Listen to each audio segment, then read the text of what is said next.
কবিগুরু রবীন্দ্রনাথ ঠাকুরের লেখা আমাদের ছোট নদী। আমাদের ছোট নদী চলে বাঁকে বাঁকে, বৈশাখ মাসে তার হাঁটু জল থাকে। পার হয়ে যায় গরু, পার হয় গাড়ি, দুই ধার উঁচু তার, ঢালু তার পাড়ি।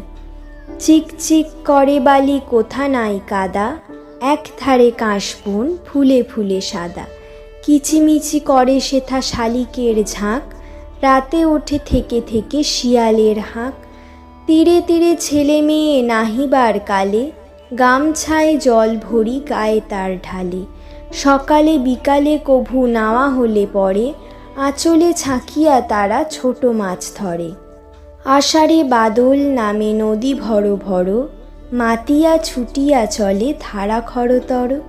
দুই কূলে বনে বনে পড়ে যায় সারা, বর্ষার উৎসবে জেগে ওঠে